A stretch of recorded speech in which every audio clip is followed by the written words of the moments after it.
Shalom.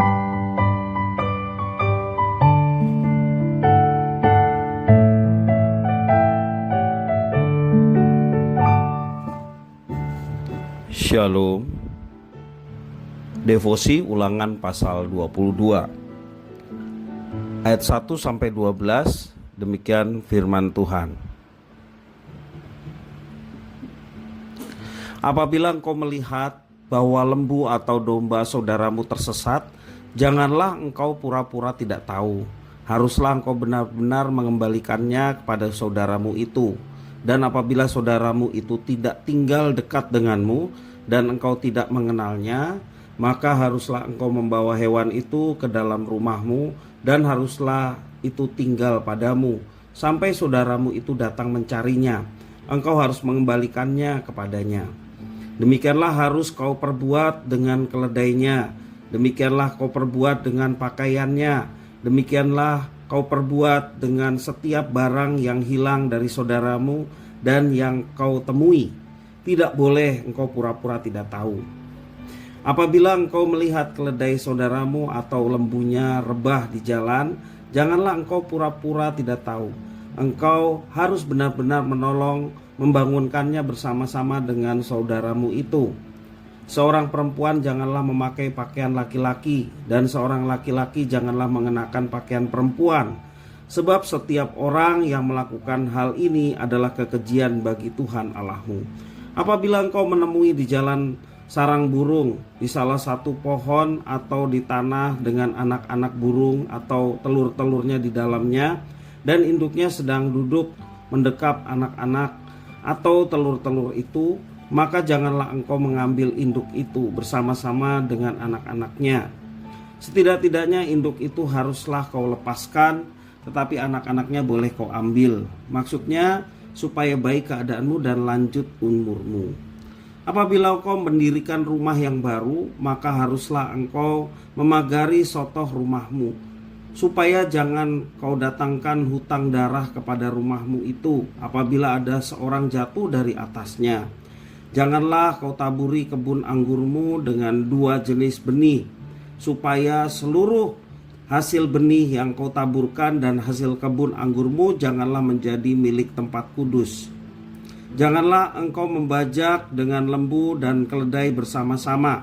Janganlah engkau memakai pakaian dua jenis bahannya, yakni bulu domba dan lenan bersama-sama. Haruslah engkau membuat tali yang terpilin pada keempat punca kain penutup tubuhmu. Demikian firman Tuhan.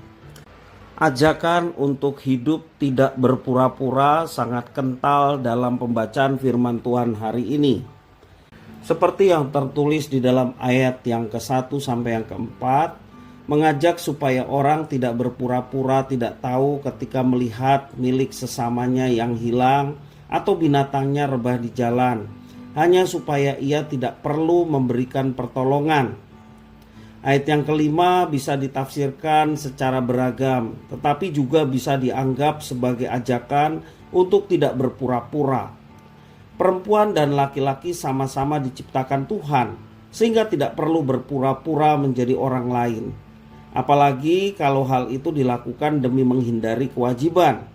Laki-laki pakai pakaian perempuan, perempuan pakaian laki-laki. Bahkan dikatakan semua itu kekejian di hadapan Tuhan. Dalam ayat yang ke-6 dan yang ke-7 memberikan aturan mengenai burung yang mengajarkan supaya orang tidak berpura-pura tidak tahu bahwa kelangsungan hidup burung tetap harus dipelihara. Demikian pula di dalam ayat yang ke-8 mengajak supaya orang tidak pura-pura tidak tahu bahwa sotoh tanpa tembok itu sangat berbahaya.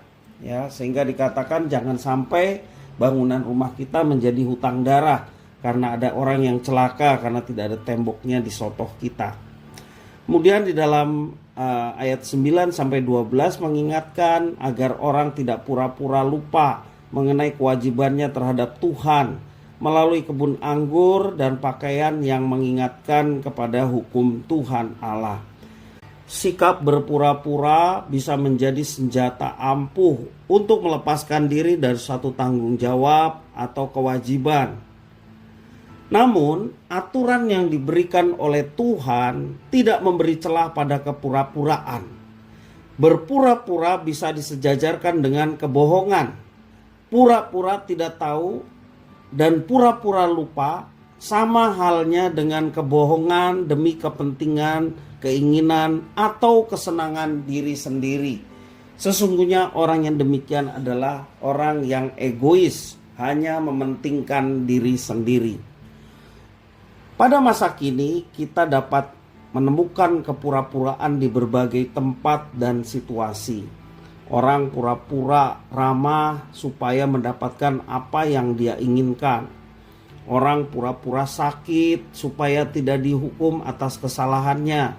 Minta surat dokter supaya dapat izin untuk tidak bekerja atau tidak sekolah padahal tidak sakit. Misalnya seperti itu. Orang juga pura-pura menjadi miskin misalnya supaya dapat menerima bantuan atau santunan.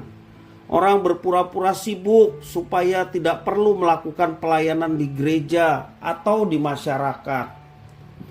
Kepura-puraan semacam itu tentu tidak membawa kebaikan dan berkat dari Tuhan.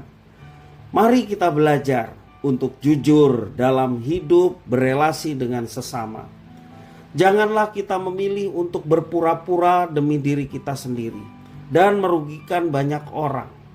Hal itu bertentangan dengan panggilan kita sebagai umat Tuhan. Apa panggilan kita? Panggilan kita adalah pembawa berkat. Kita diberkati, kita pun menjadi berkat. Itulah panggilan kita. Seperti yang juga diberikan kepada Abraham, dan kita pun sebagai anak-anak Abraham diberkati untuk menjadi berkat. Kiranya Tuhan Yesus memberkati.